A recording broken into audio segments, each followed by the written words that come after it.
গাছ লাগানোর টব সহ বিভিন্ন ধরনের গাছ কোথায় পেয়ে যাবেন, আর কোথায় সস্তায় গজ কাপড় পাওয়া যায়, আর এত বড় মাছের চাকা কোথায় দেখলাম, আর কোথায় থেকে মশলা কেনাকাটা করলাম, স্ট্রিট মার্কেটে জুতাগুলো দেখতে কেমন, আর দোকান থেকে ঔষধ কেন কিনলাম, সবকিছু মিলিয়েই থাকছে আজকের ভিডিও। হ্যালো এভরিওয়ান, আসসালামু আলাইকুম। কেমন আছেন সবাই? আজকে গিয়েছিলাম শপিং করার জন্য, আবার বাজারেও গিয়েছিলাম। তো প্রথমে একটা রিক্সা ঠিক করে শহরে যাচ্ছিলাম। আজকেই মনে হয় ফার্স্ট এই রাস্তায় জ্যাম ছিল না, তাছাড়া কিন্তু বরাবরের মতো অনেক জ্যাম থাকে এই রাস্তায়। তো রিক্সা থেকে নামিয়ে ঔষধ কিনে নিলাম, কারণ আসার সময় নাও মনে থাকতে পারে, তো তাই ঔষধ কিনে নিচ্ছি। আর আমরা যে ঔষধ নিব সেই ওষুধ তো পাচ্ছিলামই না। একটা দোকান খোঁজার পর ঔষধ পেয়ে গেছি। তো ঔষধ কিনা শেষে হেঁটে হেঁটে আসার পথে দেখি ট্রেন আসবে, তাই আমরা ট্রেনকে দেখার জন্য দাঁড়ালাম। আর অনেকদিন পর ভ্যানের ওপর মিষ্টি আলু দেখলাম। তো যাই হোক, রেল লাইন দিয়ে হেঁটে হেঁটে হকার্সে গিয়েছিলাম, কারণ কিছু গজ কাপড় দেখতে। এখানে সস্তায় অনেক সুন্দর সুন্দর গজ কাপড়ই পাওয়া যায়। খোলা আকাশের নিচে এখানে অনেক ধরনের গজ কাপড় পাওয়া যায়, আর আপনারা মাত্র 60 টাকা গজে পেয়ে যাবেন। এত সুন্দর সুন্দর প্রিন্টের গজ কাপড় গুলো যদি মাত্র 60 টাকা গজে পেয়ে যান, তাহলে কি ভাবা যায়? তো আমি গজ কাপড়ের প্রিন্ট গুলো বেছে বেছে দেখতেছিলাম। এখানে কিন্তু অনেক সুন্দর সুন্দর প্রিন্টই ছিল। আপনারা যদি সস্তায় সুন্দর সুন্দর গজ কাপড় কিনতে চান, তাহলে অবশ্যই হকার্স মার্কেটের অপোজিটে পেয়ে যাবেন, কারণ এখানে শুধু গজ কাপড়ই পাওয়া যায়। তো যাই হোক, গজ কাপড় দেখা শেষে আবার জুতা দেখতে চলে আসলাম। এখানে ছোট বেবিদের জন্য অনেক কিউট কিউট জুতা মাত্র 150 থেকে 200 টাকার মধ্যেই পেয়ে যাবেন। এখানে কিন্তু সব ধরনের জুতাই পাওয়া যায় মাত্র 150 থেকে 300 টাকার মধ্যেই। সব কোয়ালিটির জুতাই পেয়ে যাবেন আপনারা। আমি তো ঘুরে ঘুরে দেখতেছিলাম, রেগুলার ইউজের জন্য সুন্দর সুন্দর জুতাই কিন্তু এখানে পাওয়া যায়। তো যাই হোক, আমি ঘুরে ঘুরে দেখতেছিলাম। এখন কিন্তু এই স্যান্ডেলটা অনেক চলতেছিল,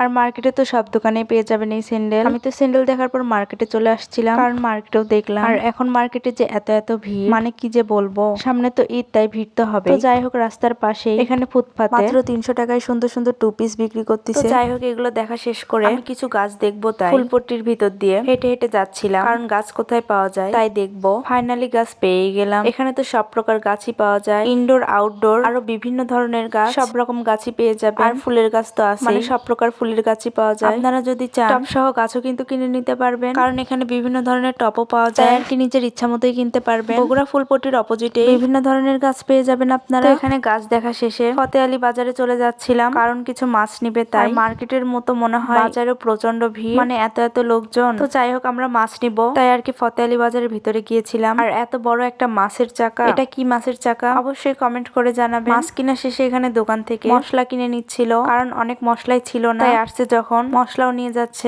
মশলা কেনার পর বাজার থেকে বের হয়ে যাচ্ছিলাম, যাওয়ার সময় এত এত ভিড়ের জন্য মনে হয় আর কিছু নিতেই পারিনি। কোথাও না দাঁড়িয়ে সোজা বের হয়ে আসছিলাম। বের হওয়ার পর রিক্সা ধরে বাসায় চলে আসছিলাম। বাসায় আস্তে আস্তে তো সন্ধ্যায় হয়ে গিয়েছিল, কারণ আর কিছুক্ষণ পর হলেই মাগরিবের আজান দিত। তো যাই হোক, আজকের ভিডিও ছিল এই পর্যন্ত। ভিডিওটি ভালো লাগলে অবশ্যই লাইক কমেন্ট শেয়ার করবেন। যারা ফেসবুক থেকে দেখছেন অবশ্যই ফলো দিবেন, আর যারা ইউটিউব থেকে দেখছেন সাবস্ক্রাইব করতে ভুলবেন না। ভালো থাকবেন সবাই, আল্লাহ হাফেজ।